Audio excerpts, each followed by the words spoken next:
I'm in, I'm either in Connecticut or Massachusetts. I'm not for sure which town I'm in. I told Mom we were going to do the podcast. She said, "Where's Brian?" I said, "He doesn't know." She said, "Well, ask him where he is on the podcast so he can say he doesn't know." It's not like you can just walk down the street and you see dead people, or do you? No, I don't. I'm not Macaulay Culkin, right? He was the guy in Sixth Sense. Well, it was a kid, but it was I forget what the kid. Oh, okay. Well, whatever. That kid. Yeah. I just thought that was such a shocking story. That's a good one. Wow.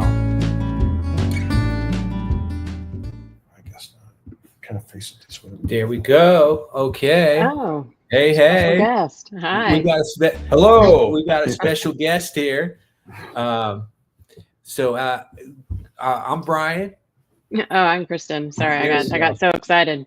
You got so excited for our special guest. Hello. How are you? Good. This is a special guest today at the Brian and Kristen podcast, Darren Carter, the party starter. Hello. Well, you got it started right away. I was like, oh my God, he's here. Yep. There we go. Can you hear? Okay. How are you? What's going on today? You feeling good? Yeah, I'm better now. Nice. Hey, let's do a virtual rock, paper, scissors. Are you ready? Rock, paper, scissors, shoot. Oh, I won. Yeah. She was. She's a little. Okay. All right. Yeah. So this is our first ever guest, I think, on the Brian and Kristen podcast, right, Kristen? Yes. Episode number 43, the first guest. Yeah. So wow, man, we're flying through episodes, and we even had a little hiatus while I got ready for the whole wrestling tournaments. Yeah. Yep. So, and then we probably have nobody watching us because nobody's even knows we still are on. Well, they'll jump back on here. So, and I'm trying to figure out how to get us both on the top of the. I don't know how to do that. All right. Well, we'll worry about that later. So Kristen, what's new with you? You went through a hurricane since the last time we talked. Wow. Two of them.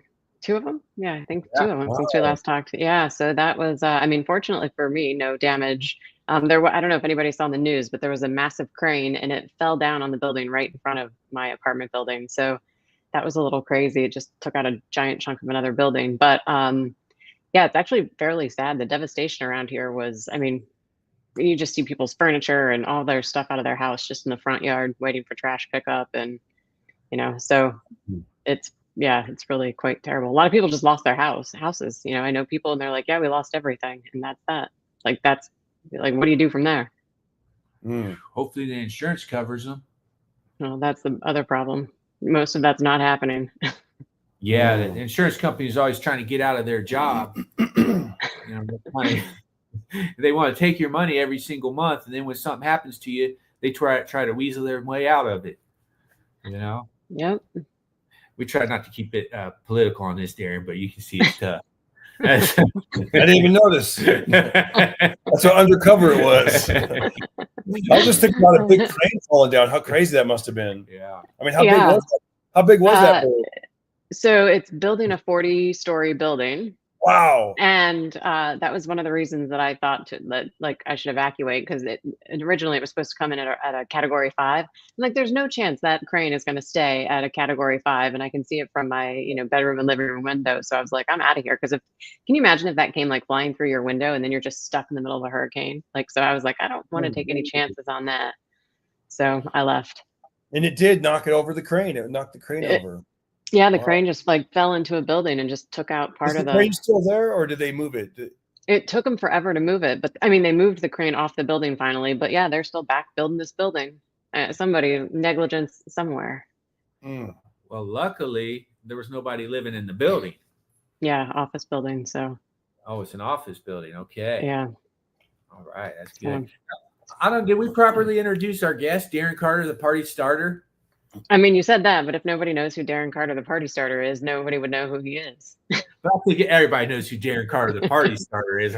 They might not though, because it sounds weird. What kind of party? Is it children's parties? What does he do? Well, I do children's parties, and I found this 45-year-old college wrestler who he was reminiscing one day that he hadn't had a proper birthday party. And, So you're over there making balloon animals for him. That makes sense. Yeah. Brian, you should just go back to everything that you want to relive again. Your wrestling team, the different birthdays you never had, Well, I got kind of lucky with my birthdays because it was in the summer, so I always had a good birthday party. When's your birthday? August 13th. Wow. Kristen, when's your birthday? March 8th. March 8th. See, mine's in June. So I like it because it's like every 6 months I was getting a present. You know what I mean? Christmas present, June presents, Christmas. It's just like June, December. It was just awesome, Yeah. I felt bad for those kids that were born on Christmas, or December 24th, December 26th. You know what I mean? That's a bummer, man. It's That's what my kids damn, it is. Oh, wow. I mean, that's actually smart because then it's like, well, you just get one gift. It's for everything. That's it. You're saving. If you're the parent, that was smart. If you're the kid, it's not so good. That's what I was thinking. I'm starting to backpedal. I mean, it's a great time. It's wonderful. It's fantastic. It's Christmas. Everybody's excited. I mean, you almost share your birthday with Jesus. What could be better than that? That's right. If anybody remembers, that's what Christmas is about. Yeah, I think that's been long gone since they remember that. Oh, yeah. I'm sitting here all greedy. I got presents every 6 months. Yeah. I'm the party starter. Yeah, absolutely. But that's wild. Do you is this your first time being an aunt? I mean, kind of. We've got half brothers and half sisters, so there's that. But that was like, I think I was like 12 when their first kid was born. Yeah, so that's right. I guess it's my first time being an adult aunt. How about that? Yeah. It's his first time being a father to Trip, right? Like, I remember our son is 17 years old now, but I remember leading up to his birth and I was like grinding my teeth and stuff. My dentist was like, "You're grinding your teeth." I'm like, "I know," because everything just changes, Like you'd be driving down the street, listening to some country song, and it would just hit you different. The lyrics would be like, "Wow," I remember going to Cracker Barrel. I was on the road. I was in Missouri, and I walked into Cracker Barrel, and I was like, "Wow, this is so cool." Now, like before, I would just walk past all the store and just get the pancakes, and then I went to the Cracker Barrel store and I started buying like outfits and stuff for my future son. Or no, when he was about 2 or 3. He was about 2 or 3 years old. And I bring these outfits from Cracker Barrel and then I bring them back to California. My wife was like, "Throw that crap away." You want to dress your kid in a Cracker Barrel outfit. I know. But I guess I was just getting, listening to those sentimental country songs and looking at they gotcha. Yeah, Cracker Barrel got you. Yeah, exactly. Cracker Barrel, they'll get you, man. They'll get you. I love Cracker Barrel. I love the pancakes. I even play the game. The little triangle game with the pegs. Oh yeah, yep. Yeah, I bet I could beat you at that. I beat you at rock paper scissors. I could probably beat you at that. I know. You know what? You're good because most people when they play rock paper scissors, they do scissors. They go rock paper scissors shoot. They usually do that. That's usually what they do. So that's why you always know how to win. Why I picked rock. Yeah. Yeah. Well, my intuition said pick paper, and I really, I couldn't think that quick, but apparently it worked. So there we go. Yeah. Hey, I'm thinking of a color. What color is it? Red. Boom. Yeah. Yeah. We played this game earlier. You guys are definitely related. He chose the same thing. But I saw you write it down. Oh yeah, that's true. I leave it to Brian to cheat. Yeah. How he got through school, his college. I mean, I know. I told him to close his eyes. I said, "Close your eyes." Yeah, we did. What we did, we did 2 podcasts today on Darren Carter Pocket Party podcast. So we're having a good time. Yeah, we're having a good time out here. We're in El Paso, Texas. So we're having a great time. It's just it's fun out here. So yeah, I'll keep waiting to get on the same flight as Kristen when you're doing a flight attendant job. Oh yeah, I should try to plan that out. I was able to plan that for some friends of mine. It was like to make that happen is almost next to impossible. But I had some friends that were gonna fly somewhere, and I saw the flight and I was like, "Oh, I'm totally gonna get on here," and they didn't know it. And they're like, "Oh my god!" They called me K-Dog. They're like, "K-Dog." That's cool. Yeah. You work for an airline. You're a flight attendant for Southwest. Oh, my favorite airline. Am I right? You're right. I love Southwest. We live in Burbank, and I love taking the Burbank airport. In Burbank, the flight you can get on in the front of the plane, the back of the plane. I love Southwest. I hope they don't change. I know they're going to make some changes, but I love that the bags, they don't charge for bags. I love that, you can choose your own adventure of where you want to sit down. I love all that. Well, I think they're changing the choose your own adventure, but I think the bags are going to stay free. I mean, that's a huge perk. Yeah. But they might change it to where you might get assigned seating on there. It's changing. Yeah. I hate to be the bearer of bad news. Yeah. Yeah. I mean, it's not the end of the world, at least because now I have to check in 24 hours in advance to try to get that A or B boarding. And, that's a little bit of annoying, right? A little bit. Because you're like, I mean, yeah, I guess. And then, early 2 days in a row, like, 5 a.m. the alarm. You're like, am I flying today or just checking in? Oh, just checking in. Okay, that's good. I know. That's cool. Do you travel all around America or do you go to other places? I mean, I haven't been to any of the international destinations. Well, I take that back. I've landed in Havana, Cuba, but that's about the extent of it. So, but I haven't been to any of their other locations outside of the U.S. yet. But like this past weekend, I overnighted in Richmond and then San Diego. So I can cover a lot of ground in one trip. Time to plug your show, Darren. San Diego. Oh, that's right. I'll be at the National Lampoon Yellow Door Comedy Club in downtown San Diego coming up this week. So as you're watching this, oh really? See me. Yep. What day? By the way, that's a fun airport to land in, right? Because it goes right over the freeway and it goes right over downtown. It goes really close to the buildings. Oh, I didn't notice. The window we have is like so small you can't see anything. So I don't know. I just hope we land. Right. What day are you in San Diego next week? Yeah. I'm there Thursday, Friday, Saturday. All my dates, if you guys are watching, are on my Instagram. Just click the link in the bio. You'll see, I have Levity. I have Oxnard coming up, Clovis, California, and San Diego. Cool. Yeah. I lived in San Diego for 2 years in the early 90s. Back when it was good. Yeah, it was good. Everybody, earlier Brian was telling me about how he rented a room in an attic, in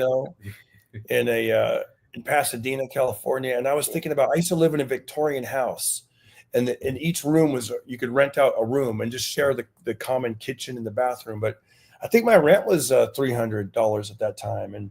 And then she'd knock off the rent if you rake the leaves in the front yard. So that's a deal. Yeah, so sometimes if I was a little short on money, I'd be out there shaking the tree. Like I got like a plastic bag full of leaves. Does that count? Yeah. I'd go to the Hobby Lobby and put some fake leaves out there. Look, Ann Merrill, I did it. Brian got a discount on his rent too because it was so hot, right? In the summertime, didn't you get a discount? Yeah, I got August for free because it got so hot. Oh, so. buy 11 months, get one free. Yeah. We asked a question on the podcast, and we said, ladies, leave a comment in the comment section. If you were to go on a date with somebody, and that guy, it's a first date, and he says, "Hey, come to my place. We'll watch a movie." And would you prefer if he lived in the basement or the attic? Oh, first of all, I wouldn't go because I don't watch movies. So I wouldn't even have to figure that out. But yeah, that's tough. I mean, the basement seems kind of creepy, but the attic is like, what kind of old things are up there? And like, I don't know. I guess it might be more normal for people to live in a basement, like a redone basement. Oh yeah, an attic sounds so weird because nobody ever redoes their attic. You're like, what are you sleeping in the boxes?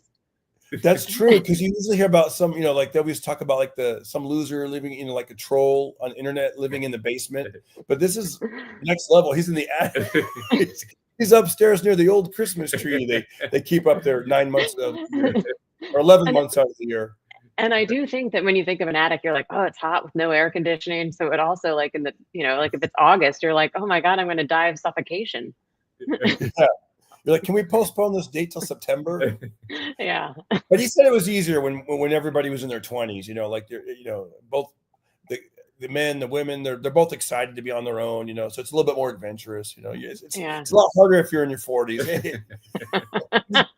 Yeah, you just sound like a creep either way. I'm in the basement or the attic. I don't think it goes well. Hey, you're a flight attendant. Next time you land in Fresno, California, I've got an attic. We can hang out, and I know you don't like movies, but we can listen to a podcast up there in the attic. My mom lives in the basement, you know, and I know. Well, you're wondering who lives in the other part of the house. Like, who are you we living with? Airbnb it. We Airbnb it, but I live up in the attic with my, my 9 security camera monitors. Yeah, I think that just sounds creepy. I think you run the other way if you hear that.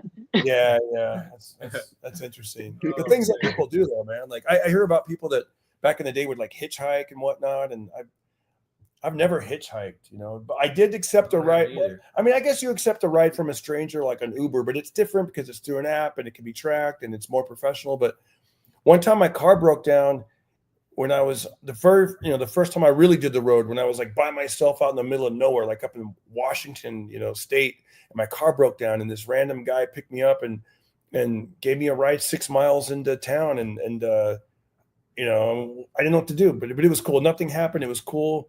And You're here to tell the story. I mean, that's the main thing. You made it to tell the story. Yeah. Exactly. Not everybody does. I know. Well, to be honest with you, I felt, and maybe this could have been a trick, but no. When I got in the back seat, there was a wheelchair back there, and I thought, oh, this guy's like, I could probably outrun him if something happened. Yeah, exactly. I mean, I want to, but that's what I thought, though. I was I would have thought that, But maybe that was that was the trick. That was the trick. Like you're like, oh, I'm not going to need to run. Dad picked up a hitchhiker one time. Do you remember that, Brian? We were in some vacation in the middle of, I don't know where we were, Montana or South Dakota or something like that. One time he picked up when we went to the Badlands because we were looking for this guy named Rufus Fast Horse. Because Rufus Fast Horse was Dad kind of somewhat adopted this guy back in the day when him and his brothers got out or something. They were going across the country. Anyways, he picked up, we're in the Badlands Indian Reservation, and he picks up this one hitchhiker guy, and he says, I'm looking for Rufus Fast Horse. And the guy goes, well, that's my cousin.